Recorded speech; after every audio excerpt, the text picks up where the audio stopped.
guys, thanks for tuning in back for another video. Angela here. So today I want to tell you the untold story of my dating experience here in Qatar, because I know that I've posted videos about being single in Qatar and people are asking me, so are you single even back at home or whatever. It's complicated, so let's not even get to that. But yeah, sit down, get your popcorns and your cup of tea because it's really funny.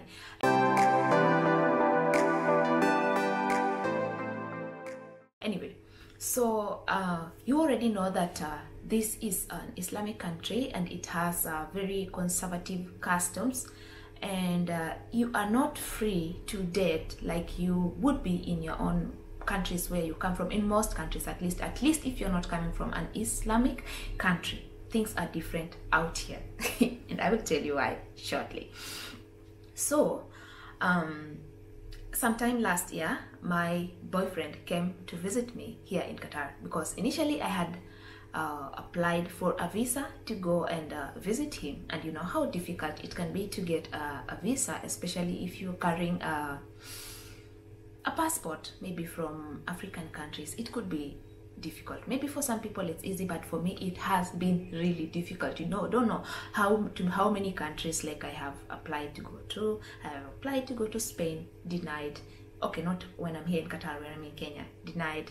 France, denied. Germany, denied.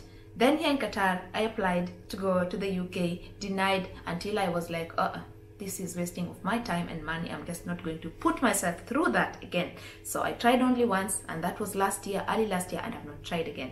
So anyway, back to this. So because I could not get a visa to go and visit my boyfriend, we decided that then he should come, because for him, he gets it easy, because he comes from one of the countries that can get a visa upon arrival, and they don't have to pay anything. So for him, it was just to pop into an airplane and book an accommodation and then get here. So for him, it was easy, at least, to come.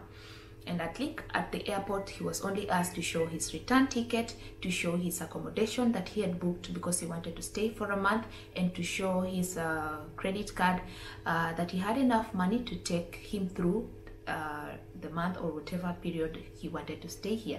So that was easy. And when he got here, then he checked into a hotel. And in a hotel, especially if you are living in a 5-star hotel, then dating is not as challenging as how it's going to get sometime in this video. So for the first couple of days when he was staying in a hotel, then I was able to visit him, but only if I was also registered under the same room, and I also like gave a copy of my residency permit. Was it residency permit? I think, yeah, my residency permit. So I was allowed to visit him anytime or even go to his room. But of course, because he was going to stay for 30 days and we were trying to like not overspend, you know, and then get into trouble with money at the end of the day. So he decided that he was going to move out and find an apartment that he could, you know, live freely, and it was also just less expensive, and he could pay like a bulk to take him through to the end of the month. So he moved out, and now the challenge number one came in when he could not like get an apartment around where I stay. I stay in a ladies only accommodation. That means men are not allowed. The only men that come in here are the security guards and the maintenance people. Otherwise, other men not allowed into the rooms. So he could not, of course, he could not come and visit me in my room at any one point. So it would not make any sense for him to get an accommodation near where I stay. One, we have rules. I've already told you about curfew. That is not even new. And also the rules extend to the fact that even if he was staying across the road from our accommodation and I wanted to go and visit him, I would have to go all the way to where our bus usually stops. There is a designated place where the bus will stop every day. That is where it will drop us, which is far away from where we stay. And then that is the same place you have to take the bus coming back, because you cannot use private means to come back to the accommodation or taxis. Okay, so if he was living across to my accommodation, then it would mean that I would have to wait until the time that the bus has to leave, which is in the morning at 10, or in the evening at 5:30 or 3:30 and then 5:30. So imagine if I have to go wait all that time, then go all the way to where the bus stops, then take a taxi and come back to across where I stay, and then when I have to come back I have to again go back, take a bus, and then bring me back to somewhere that would actually be a walking distance away. So that was not feasible. So he decided that for us to get the chance to see each other more often, because of course I was also going to work at that time, that he would get an accommodation around where I work, and that was around Matar Kadim Old Airport area. So because when it comes to work, at least during my lunch break, I'm allowed to go out for the 1 hour. I can go out wherever as long as I keep I stay within the 1 hour, and after 1 hour I come back. And then also in the evening I was able to get authorization. I had to fill a form every day that I would go out directly from duty, and I would not be coming back with the like company bus until in the evening, maybe the last bus at 9:30. So yeah, that was the challenge. So that was not a problem. He got the accommodation around Matar Kadim. But the other challenge was that he got because he was like alone, like a single person, he got an accommodation in a bachelor accommodation.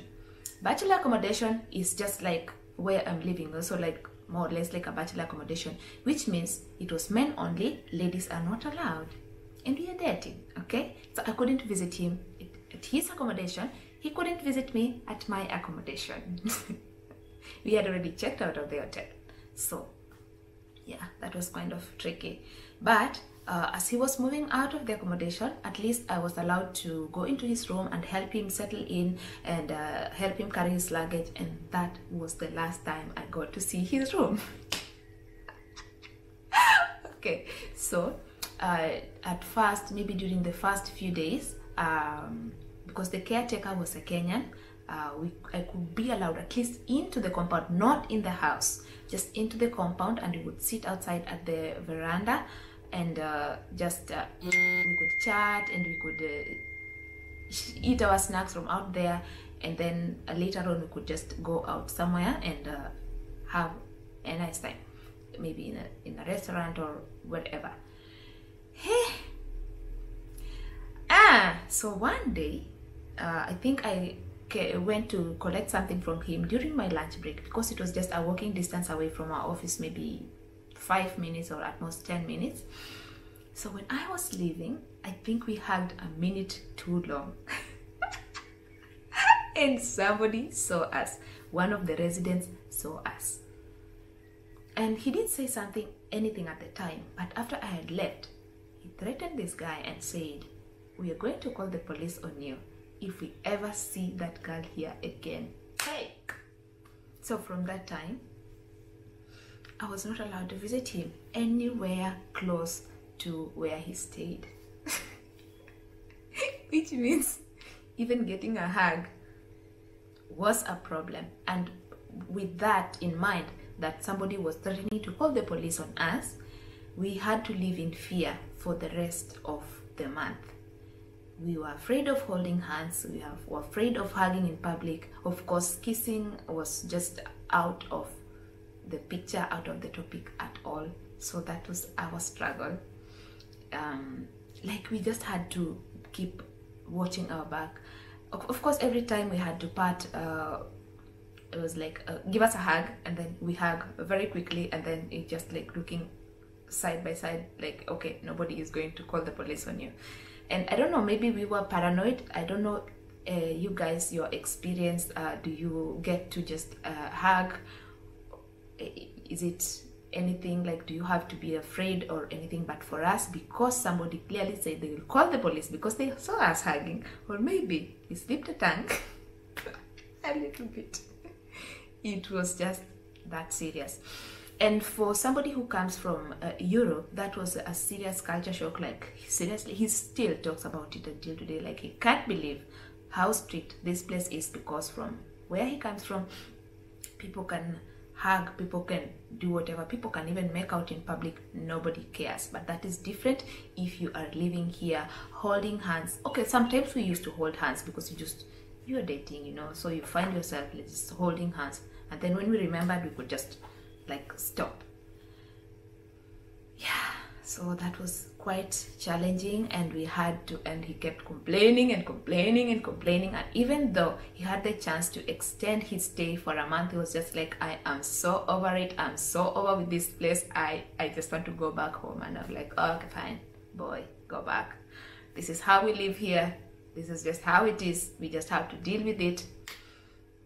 So, and then the funniest part was now, the day that he was going back, as his stay had you know, come to an end, and we met at the metro station, you know, where they have these benches, and we still had that thing in mind that the police are watching us, because we thought that our faces had been caught, because this place, everywhere you go, there are security cameras. Every single place you go, in public places, there are cameras everywhere. So whatever you do, you just have to be really careful, because finding you is very easy if you're doing anything that is unlawful.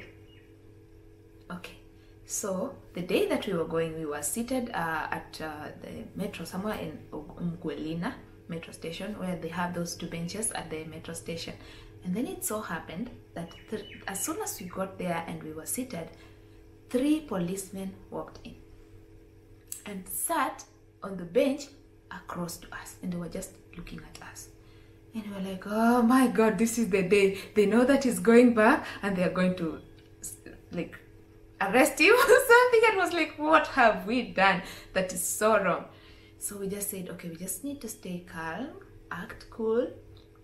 And then we just picked our bags and walked slowly out of the building and took the first taxi that we saw, and hurried straight to the airport, and he left.